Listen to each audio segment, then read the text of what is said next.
주영진의 뉴스브리핑 정치 여담 야담 본격적으로 시작을 해보도록 하겠습니다. 추석 연휴 기간 시청자 여러분께서도 모처럼 고향 방문하셔서 가족, 친구들과 오랜만에 반가운 만남을 가지셨으리라 생각됩니다.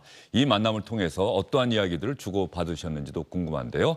김재원 전 국민의힘 최고위원, 박수현 전 청와대 국민소통수석과 이야기를 이어가 보도록 하겠습니다. 어서 오십시오. 안녕하십니까?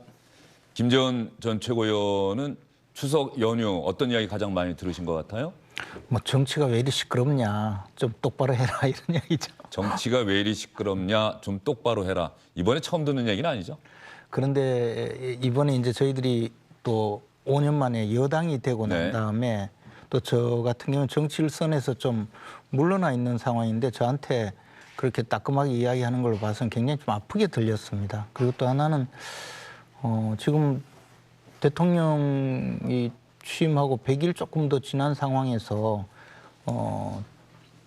대통령실 그리고 정부, 여당이 혼란 상태에 빠져 있고 그것을 국민들이 걱정을 하는 상황이 되니까 조금 이 문제를 어떻게 해결을 해야 될 것인가에 대해 근본적으로 좀 생각도 하는 그런 추석 연휴였습니다. 예, 여권의 혼란스러운 상황이 여전히 정리가 되지 않은 그런 부분에 대해서 많이들 걱정하셨다.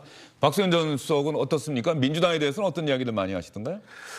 이제 추석 연휴를 마치고 우리 주영진의 뉴스 브리핑에 딱 나오면 첫 번째 질문이 바로 민심이 어떠냐 이걸 물어보실 것 같아서 사실은 답변을 좀 잘 드리고 저도 객관적으로 말씀을 듣기 위해서 이걸 질문을 염두에 두고 사실은 지역 활동 인사를 드려봤거든요. 근데 다른 때와는 답변이 달리 이번 답변은 이렇습니다. 정치에 관한 이야기를 거의 하지 않으셨어요. 예.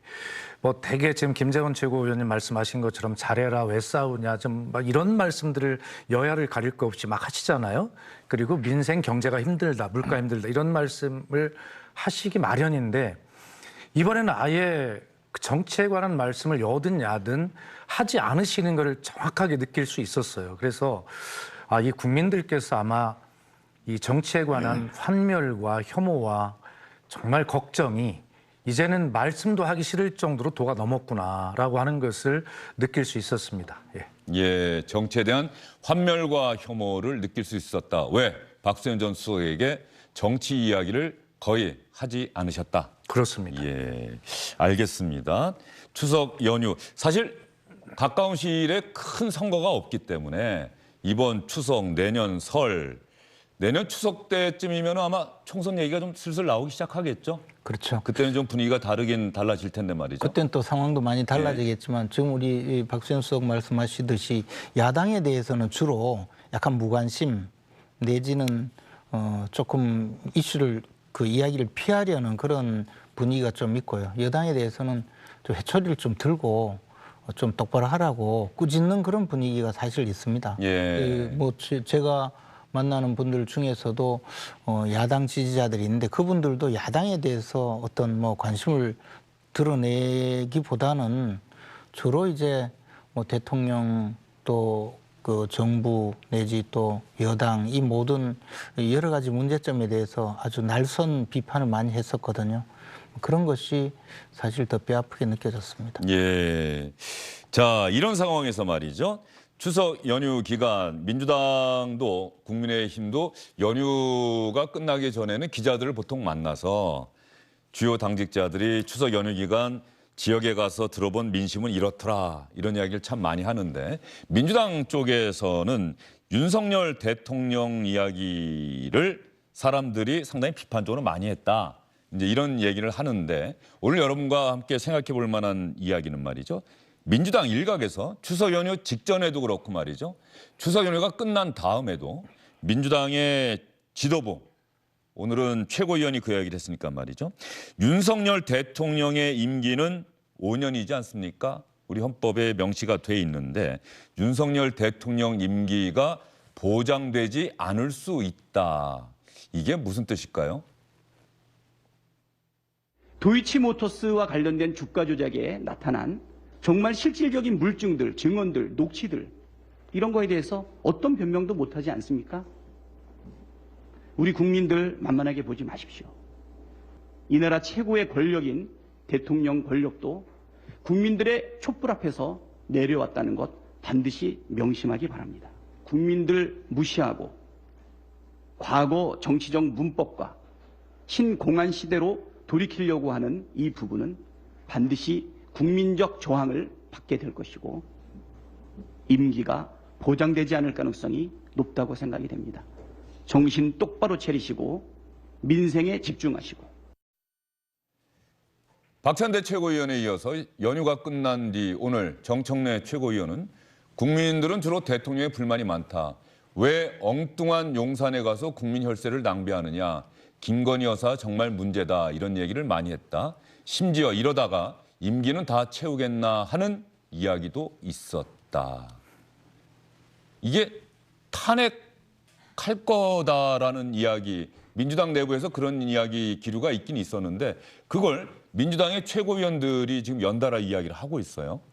아마 지금 이것은 이재명 대표에 대한 기소를 기점으로 당 지도부의 발언의 수위가 굉장히 점점 높아져가는 전략적 발언이라고 생각해야죠. 네. 예, 그래서 지금 여권을 압박하는 그런 발언의 배치라고 봐야 될 텐데, 아니 물론 뭐 지역에 가서 무슨 이야기를 저보고 아무것도 안 했겠습니까? 저희 당원들이나 지지자들은 당연히 두 최고위원이 말한 저런 이야기들을 뭐 서슴없이 하는 분들도 있죠. 그러나 그런 분들이 아닌 중도층에 계신 국민들의 말씀은 아예 입을 닫고 정치에 대해서 말씀하시기를 이제는 포기하신 것 같다는 취지의 말씀이고, 지금 저는 저런 어떤 지도부의 발언이 물론 일부 국민들과 지지자들의 어떤 이야기를 차용해서 하는 듯한 형식을 취하고는 있으나 저것이 지금 민주당 지도부가 가지고 있는 위기의식과 지금 대표 기소에 대한 그런 어떤 대응의 수위를 높여가는 전략적 발언의 어떤 배치이고 뭐 그런 차원에서 나온 발언일 것이다. 실제로 저것이 뭐 탄핵으로 전략적으로 가서 밀고 가겠다라고 하는 그런 차원이 좀 다른 이야기고요.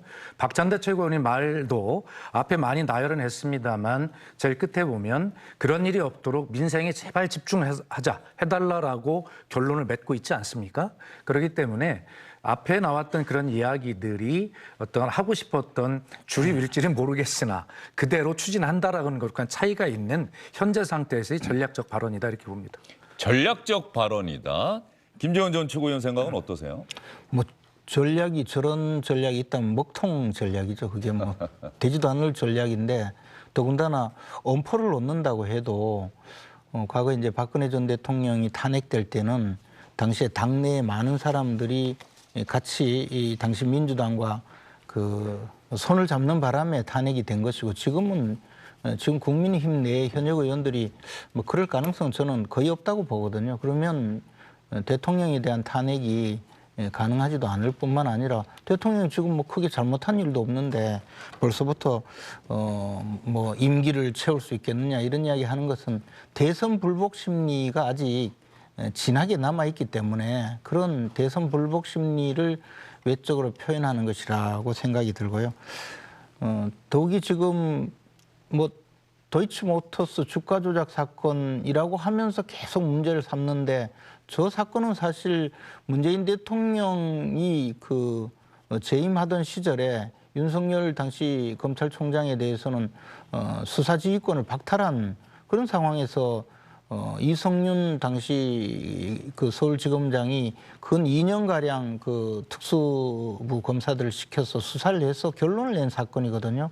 그런데 그것을 가지고 지금 와서 이제 이재명 대표가 선거법 위반으로 기소가 되고 또 앞으로 이제 기소될 일이 여러 가지 줄줄이 이제 남아 있으니까 그걸 어떻게 이제 정치적인 기소 내지 정치적 희생양이다라고 주장하기 위해서 저런 과한 말씀을 계속 하시는데 실현 가능성도 없고 별로 전략적이지도 못한 자해적인 발언이다라고 생각이 듭니다. 한 말씀 간단히 붙이면 이제 명절 기간 중에 쭉 언론을 보니까 바로 김건희 여사 관련한 일들을 문재인 정부 검찰에서 탈탈 털었는데 나온 게 없으니까 기소를 하지 못했다. 이런 논리를 주장을 하시더라고요. 지금 김재원 최고위원도 그런 말씀하셨고요. 분명하게 말씀을 드리면 김건희 여사에 관해서 문재인 정부 검찰에서도 단 한 번 핸드폰 압수수색을 한 적이 있습니까? 소환을 한 적이 있습니까? 심지어는 소환 계획이라도 말한 적이 있습니까? 탈탈 털은 적이 없다 이런 말씀을 드리고 물론 법리적인 문제에 검찰이 어떻게 결론이 나서 어떻게 됐는지는 모르지만 문재인 정부에서 검찰을 동원해서 탈탈 털었는데라고 하는 것은 동의할 수 없다는 말씀이고요. 오히려 그 당시에 정권이 교체될지 모른다라고 하는 그런 어떤 여론들이 형성이 돼 있을 때 검찰은 우리 홍준표 지금 현재 대구시장님께서 한번 검찰을 향해 그 비판하신 적이 있는데 바람이 불기도 전에 누워버렸다라고 하는 비판을 한 적이 있죠. 그런 분위기 속에서 사실은 김건희 여사에 대한 그런 의혹 이런 거에 대해서는 뭐 압수수색 한번 그다음에 소환 계획 발표조차도 한 적이 없는데 그것을 문재인 정부 검찰이 탈탈 털었는데 결론을 내지 못했다라고 하는 것에는 동의할 수 없습니다. 예. 네, 뭐 그 이야기 계속 할 상황은 아니지만 압수수색 한번 안 했다고 말씀하셨는데요. 그 계좌 추적을요 2년 동안 했어요. 그리고 관련되는 자료 모든 걸 다 조사를 했고 십수년 전의 일인데 그것을 지금 와서 그럼 사무실을 압수수색한다고 무슨 의미가 있으며 휴대전화를 압수수색한다고 무슨 의미가 있습니까? 그때 당시 할 수 있는 모든 수사 방법을 다 동원을 했고요. 더 나아가서 지금 자꾸 그 뭐 계좌 주가 조작의 공범이라고 주장하는데 주가 조작 주범들이 전부 구속이 되어 재판을 받고 있거든요. 만약에 그 주장이 조금이라도 성립되려면 그 사람들 수사를 해서 그 사람들이 우리 김건희 여사하고 같이 이런저런 의논을 했다라고 진술을 했을 것 아닙니까?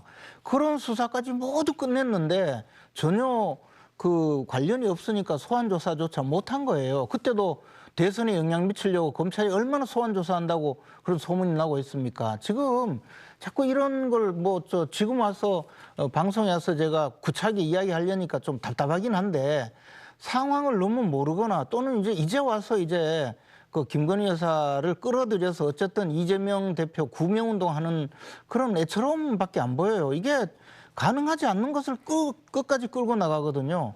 만약에 지금 말씀하시는 것이 조금이라도 사실이려면 그때 주가 조작한 사람 4명인가가 구속되어서 재판을 받고 있거든요. 그리고 그 사람들 이미 처벌을 받았잖아요. 일부는. 그러면 그 사람들이 공범에 관한 어떠한 근거 또는 그분들이 만약에 자기들이 주범이 아니고 김건희 여사가 좀 관여했다면 그쪽에 떠넘기면 훨씬 자기들이 이익을 볼 텐데 왜 그거 안 했겠어요? 자, 그러니까 이런 이야기를 시간이 지난 다음에 이제 와서 이재명 대표가 선거법으로 기소되고 앞으로 또 뭐 계속적으로 지금 수사를 받고 있지 않습니까?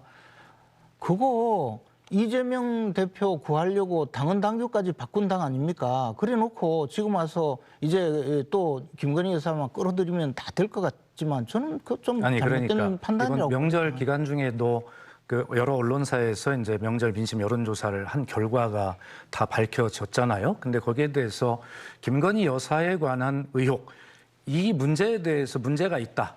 수사 과정이 공정하지 않다라고 말씀하시는 국민이 무려 60%들이 되게 넘어요. 그렇다면 이 문제는 김재원 최고위원님처럼 그렇게 말씀하실 수도 있지만 현재 국민께서 납득을 하지 못하는 것도 한 측면의 사실입니다. 그렇기 때문에 국민의힘에서 그것이 그런 식으로 문재인 정부에서 탈탈 털고 문제가 없었는데 지금 와서 이재명 방탄용으로 그렇게 한다라고 계속 국민이 납득 안 되는 부분이 있는 거 사실인데 그렇게 말씀하시는 것도 그건 무책임한 일이다 생각이 들고요. 지금 윤석열 대통령과 김건희 여사 두 분에게 제기된 의혹이나 고소고발 사건들 보면 이미 줄줄이 다 무혐의 불송치하고 있잖아요. 8건을 지금 무혐의 내지 불송치했고 지금 수사 중 남은 것은 단 2건밖에 없어요.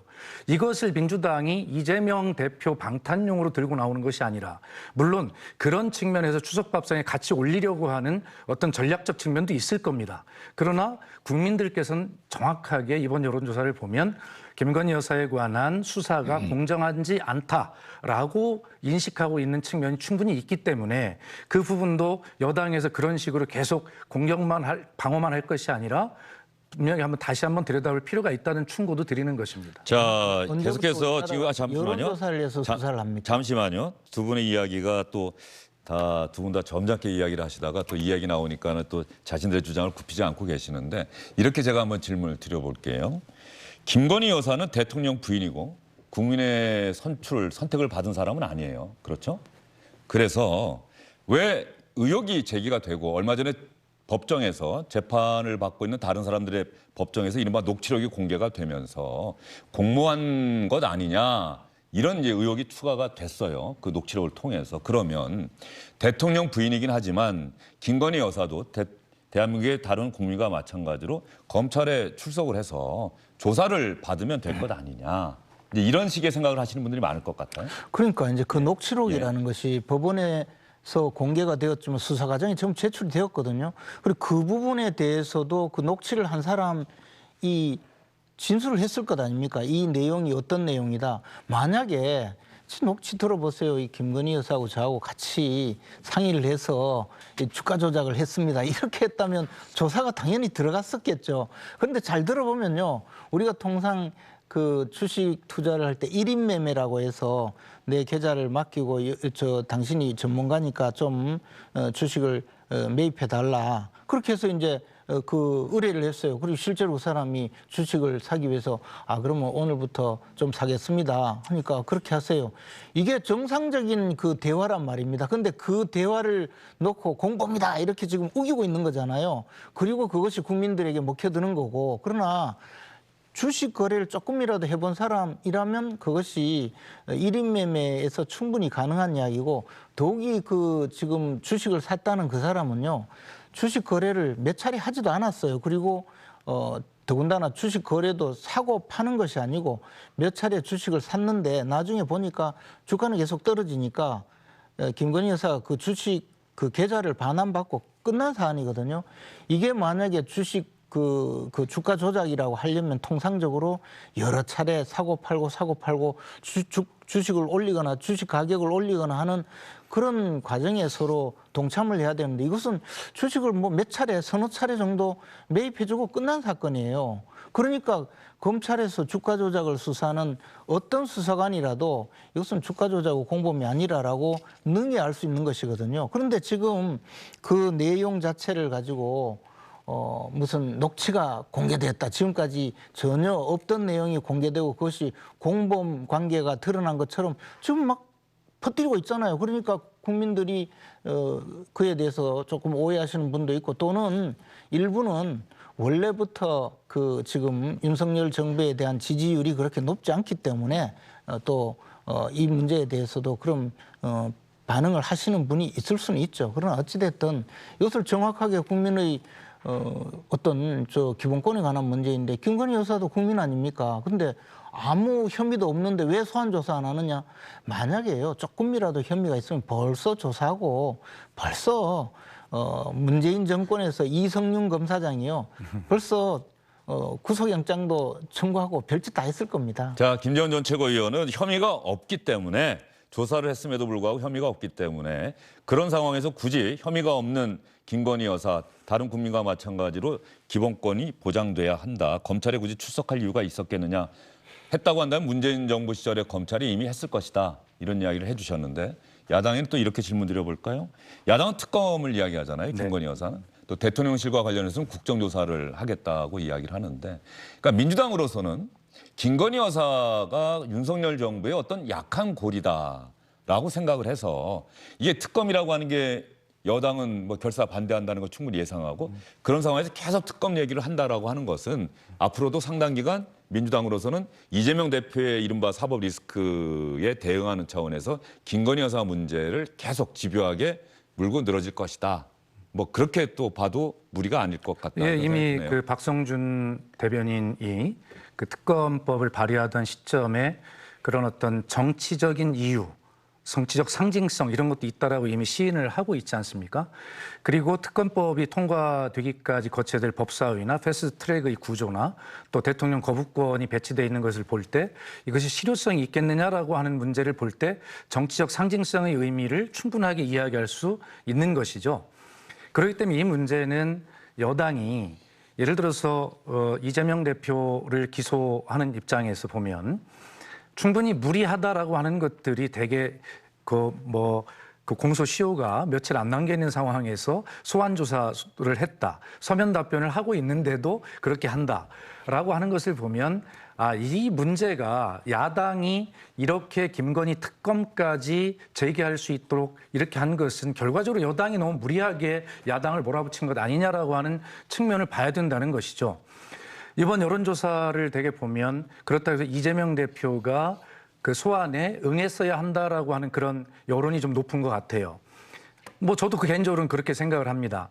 그래서 이 문제는 결과적으로 여당이 그런 식으로 야당을 자꾸 대표를 코너에 몰고 그렇게 할 때 야당으로서는 할 수 있는 상징적 조치가 그것일 수밖에 없고 결과적으로 이 추석 민심이 밥상에 결국 올랐을 때 여당도 굉장히 손해를 본 것 아닙니까? 그래서 이 문제에 대해서 저는 그런 생각을 해요. 어떤 국민이 지금 윤석열 정부를 세우신 것은 공정과 형평과 상식이라고 하는 것을 세워달라고 하셨을 텐데 과연 지금 여야의 수사의 잣대, 기소의 잣대 이런 것들이 지금 공평한가라고 하는 것에 대한 의문을 제기하고 있는 것이죠. 예, 이거 관련해서 말이죠. 민주당이 당론으로 발의한 김건희 여사 문제와 관련 특검법안 휴대전환의 조정훈 의원 SNS를 제가 지금 보고 있는데 9월 1일에 이재명 민주당 대표가 휴대전화를 찾아와서 함께 웃으면서 악수하는 사진을 실었어요. 이재명 대표에게 정치개혁 약속을 받아냈습니다. 이 문장을 보니까 퍼포먼스 대신에 저는 정치를 하겠습니다. 협치는 길고 긴 대화와 인내의 과정입니다. 그 과정은 제가 혼자 오롯이 감내하고 달콤한 열매는 국민이 누리시는 것이 대리인의 역할이라고 생각합니다. 퍽퍽한 삶을 이해하는 정치, 낫게 하는 정치를 위해 최선을 다하겠습니다. 그리고 5일 전이니까 8일 정도 되겠네요. 일주일 만에 조정훈 의원이 소중한 추석 밥상을 짜증나게 하는 특검법 추진에 반대합니다. 국회 법사위에서 김건희 여사 특검법 패스트트랙 의결 정족수에 민주당 의원 10명과 함께 제가 필요하다는 사실을 접하고 제 입장에 관해서 추측 기사들이 나오고 있어서 제 입장을 밝히고자 합니다. 이 패스트트랙에 조정훈 의원의 협조가 절대적이다라고 하는 전제가 있는 거예요? 그렇습니다. 네. 우선 법은 모든 국민에게 공명정대하게 적용돼야 합니다. 대통령이든 야당 대표든 대통령 부인이든 야당 대표 부인이든 저든 예외가 없어야 합니다. 이렇게 전제하고 그러나 지금 이 상황에서 대통령 부인에 대한 특검이 민생에 얼마나 도움이 될까요? 추석 밥상에 이재명 대표와 함께 김건희 여사 의혹을 올리기 위해서 민주당이 서둘러 특검법을 발의했다고 합니다. 1년에 한두 번 볼까 말까한 가족이 모이는 소중한 자리를 짜증나게 만드는 행위입니다. 조정훈 의원이 이렇게까지 자기의 의사표현을 잘 하지 않는 것 같은데 상당히 민주당을 좀 강도 높게 비판을 했고요. 잠시만요. 그리고 과연 이 상황에서 대통령 부인에 대한 특검이 민생에 얼마나 도움이 될까요? 라고 얘기를 했고요.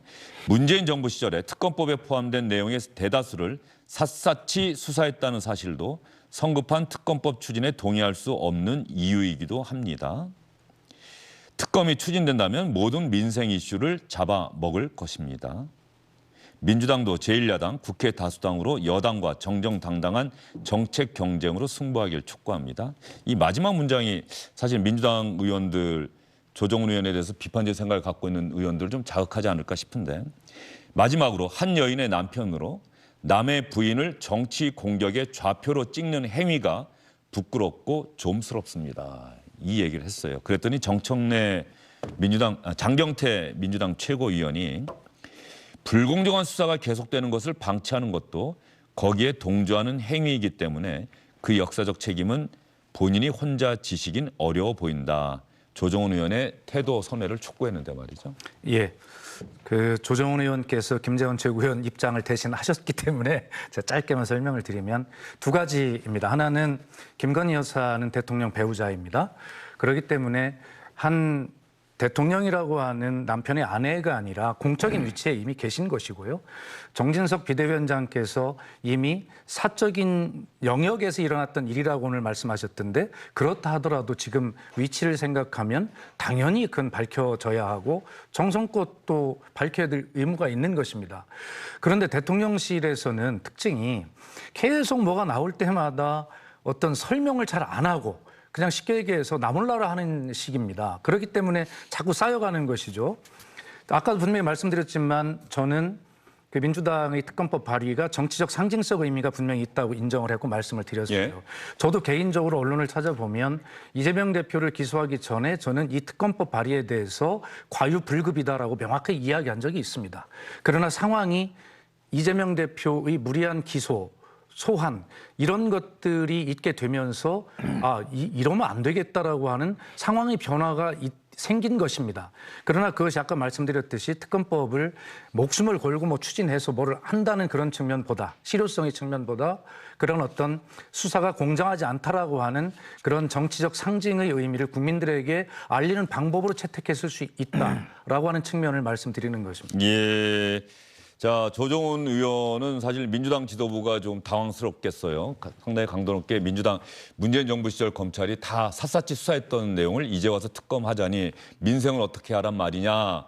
사실 국민의힘으로서는 조정훈 의원이 대단히 고마울 것 같아요. 그러나 뭐 조정훈 의원은 사실 민주당의 몫으로 비례대표 국회의원이 된 분이죠. 오죽하면 그러겠느냐는 거죠. 민주당이 요즘 거의 이재명 대표의 개인 그 방탄을 위해서 만들어진 당조직처럼 움직이고 있으니까 저런 이야기를 듣는 거거든요. 그리고 지금 우리 박수현 수석께서 계속 이재명 대표에 대한 무리한 기소 내지 뭐 억울한 수사를 받는 듯이 말씀하시는데요. 아니 사실 그 온 국민이 다 알지 않습니까? 백현동 부지를 뭐 용도 변경하라고 국토부에서 압력을 놓고 심지어는 직무유기로 뭐 처벌할 것 같이 위협했다. 이런 주장까지 만천하에 공개하고 그러나 공문으로 보면 그것은 저 성남시에서 성남시장의 권한이다. 그러니까 그쪽에서 판단하라라고 공문을 보내요. 이런 거짓말을 그냥 했는데 사실 이재명 대표는요. 그전에도 자기 형님을 정신병원에 입원시키고도 입원시키지 않았다고 거짓말해서 재판을 받아서 항소심까지는 그 당선 무효형을 받았는데 대법원 가서 겨우 살았거든요. 소극적으로 거짓말했다. 의도성의 문제죠. 그렇죠. 근데 이번에는 그게 아니고 완전히 자기가 백현동 개발과는 아무 관계 없는 듯이 하기 위해서 막 떠들었거든요. 그런 아주 악의적인 거짓말이고 더 나아가서 우리 과거에 우리 동료 의원 중에는요. 우리 지역으로 들어오는 고속도로 톨게이트에서 통행료를 감면해 주기로 국토부가 약속했다라고 한마디 해가지고 그걸로 당선 무효형 선고를 받았어요. 이 사안은 굉장히 중요한 사안이에요. 그리고 너무나 명백하게 되어 있는데 뭐가 억울합니까? 처벌받으면 되지. 아니 의원님 그 말씀이 아니라요. 그런 것을 그 말씀이 아니라 결과적으로 서면 조사를 받고 있는데 계속 이재명 후보, 이재명 대표를 억울하게 수사를 하고 무슨 뭐 억울한 기소 또는 뭐 불공정한 기소 이런 주장을 하면서 그것 때문에 김건희 여사를 특검을 해야 된다는 식으로 이야기하니까 저는 전제부터 잘못되었고 그것과 또 김건희 여사의 특검과는 또 무슨 관계가 있냐는 거죠. 이건 지금 말씀하신 대로 추석 밥상에 올린다는 표현을 자꾸 쓰시는데 결국은 국민들에게 국민들에게 이슈를 계속 끌고 가서 이재명 대표의 기소는 억울한 것이고 김건희 여사는 권력이 있기 때문에 조사를 안 받았다. 이런 이야기로 계속 국민을 호도하기 위해서 이야기하는 거잖아요. 그것이 어떻게 같은 동열에 놓을 수가 있습니까? 제가 말씀을 짧게 드릴게요. 네. 잘못이라는 그것은 거죠. 호도가 아니라 사실인 측면이 있는 것이죠. 그리고 이재명 후보에 대한 소환장을 보냈을 때 이재명 대표는 3건에 대해서 2건의 서면 조사에 응했고 5줄 썼대요. 5줄. 그러니까 5줄은 당연히 피의자 입장에서 보면 방어권을 어차피 기소될 건데 방어권을 행사하기 위해서 최소한으로 형식적으로 보낼 권리가 있는 것입니다. 5줄을 서명했다. 그것이 이재명 후보가 잘못됐다라고 하는 말이 안 되는 일입니다.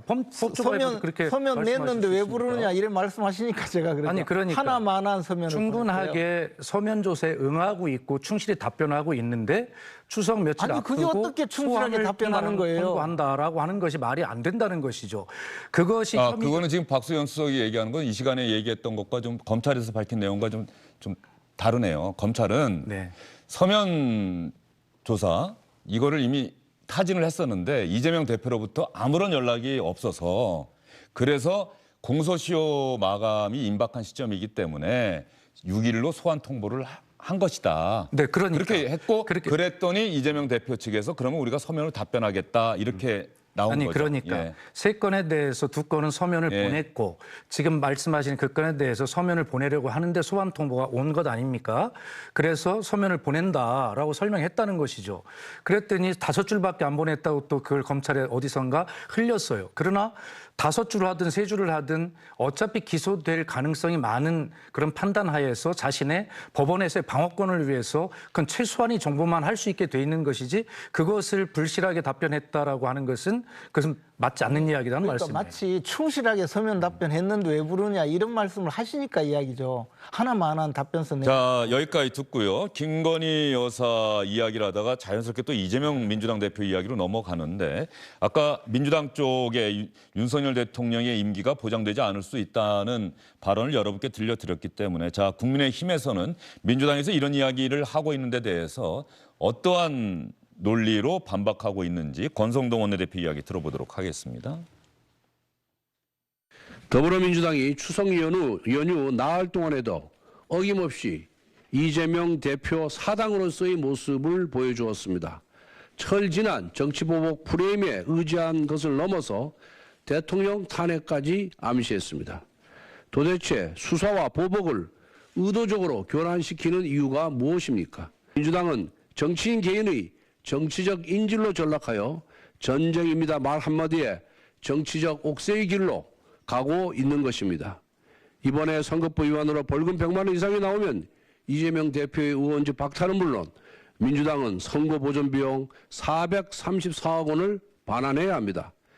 그야말로 패당 망신입니다. 예, 패가 망신에 빗대서 또 패당 망신이라고 하는 말을 만들어내는데 말이죠. 안녕하십니까, 주영진입니다. 더 많은 뉴스와 라이브 이벤트를 보고 싶으시다면 화면 오른쪽을 눌러서 구독해 주시기 바랍니다. 저희 SBS 앱을 다운로드 받으시면 뉴스 속보 알림도 받아보실 수 있습니다. 텔레비전으로도 SBS 뉴스, 유튜브로도 SBS 뉴스 잊지 마시기 바랍니다.